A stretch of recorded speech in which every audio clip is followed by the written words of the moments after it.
Hi everybody, I'm James, here's Fred, and it's time for some Bishop Amat talk, and it's that time of year, Fred, and they've earned the right to say that they are in first place in the Mission League, and they got a big year. Yeah, and raise your hand if you thought when they were 0-4 they would ever get back to 500. I got you. You thought they would? I got it. I got them. No way. I got you guys. No way. I thought they would get back to 500 after that 0-4 start. But here they are. That's what the Mission League has done for them. Straight. The gimme was Crespi last week. You know, they got the Loyola Notre Dame the first 2 games of league. They're on a roll. But this is where it starts to get tough, James. You know, on the road on Friday. This is the game, if they win this at Serra, they finish no worse than second. That's right. They'll have the game against Chaminade at the end of the season. That's right. For the league championship. And more importantly, I think this is a game, when you're looking playoffs down the line, if Amat loses this game, you know, the best they could do is 5-5, right? Yep. And if they finish third in the Serra, that would probably mean you got to face one of those top 4 seeds in the playoffs. I was just thinking about that So you win this game, you avoid one of the juggernauts, you do no worse than second, and you give yourself a shot after an 0-4 start to win the Mission League championship. And that might be one of Steve Haggerty's greatest coaching jobs, if he could do that. I know a few years ago when they got to the semifinals, that was a big year, but that team had big expectations. Right. Big expectations. This whole different ball. A lot of people thought that team was good enough to win a championship.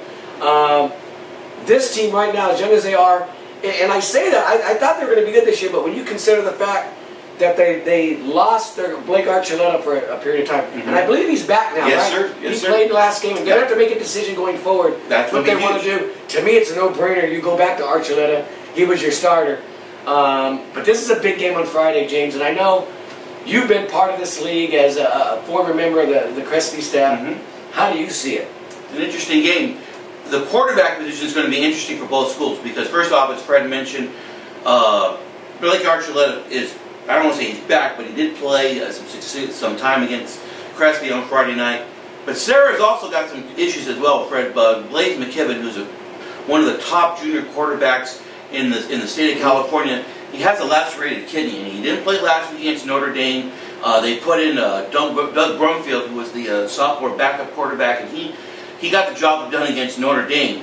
So now you're giving, in my opinion, Mike DeFiore a week to figure out, okay, this is what this kid can do, you know, all that kind of stuff, and that's all he needs. You know, I believe. Just need a little film, huh? Just a little film, just to figure, to figure it out. I mean, I think, and talking to some of the people down there, they really like this Blake McKibben kid.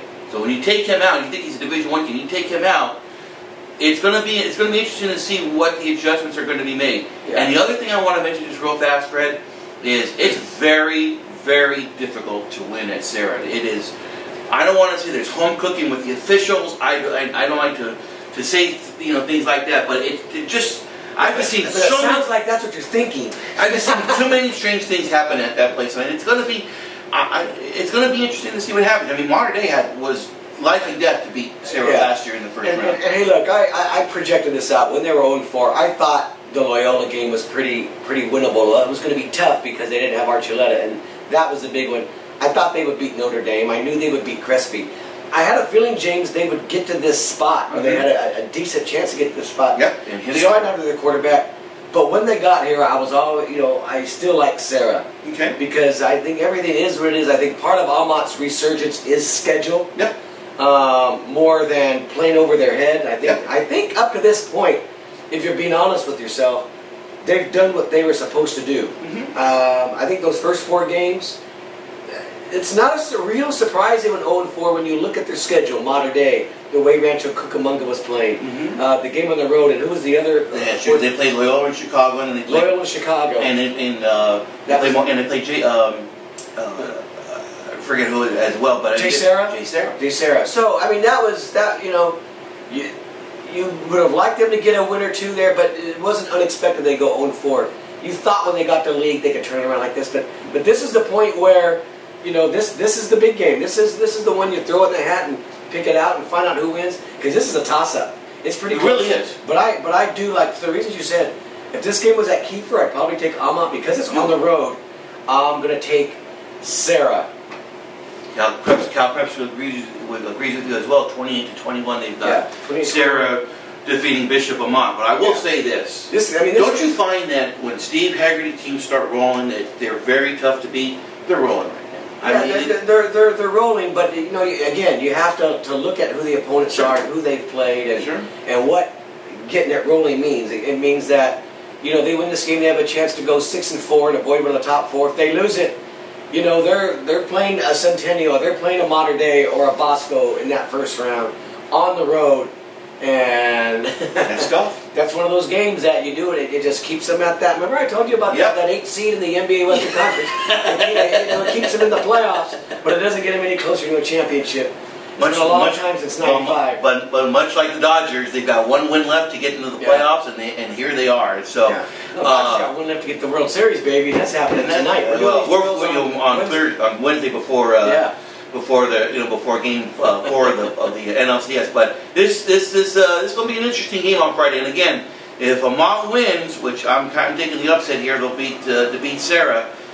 That pretty much gets them into the fold for the playoffs, and as Fred has mentioned, it gets them away from the big three, as we like to say, Modern Day, Bosco, or Centennial. This would be awesome. They could beat Serra.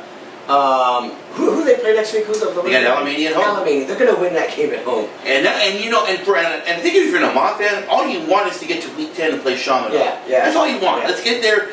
To play. Then I want to say they would have a puncher's chance. I know Shaman has been nails, and that game is going to be on the road. We'll have to let's see what they do tonight Friday against Serra. I think after they play Serra, we'll have an idea. We can compare scores. We can look at it. And Archuleta is back. Teams are a lot different, James. Obviously, you know this in week 10 than they are in week 1, 2, 3, 4. There's no question about it. So let's not count them out yet. It would be a tall order. But they put themselves in position to have all you can ask for. We're going to have Rick. Who's covering the game for us? Richard Hernandez. Richard Hernandez is covering. Will be at the game for us. We'll be tweeting throughout the evening as well. It's Friday night. It's Bishop Amat at Serra. Make sure you're following the game on all our social media platforms, on Twitter and Facebook, as well as the San Gabriel Valley Tribune as well. Thank you very much.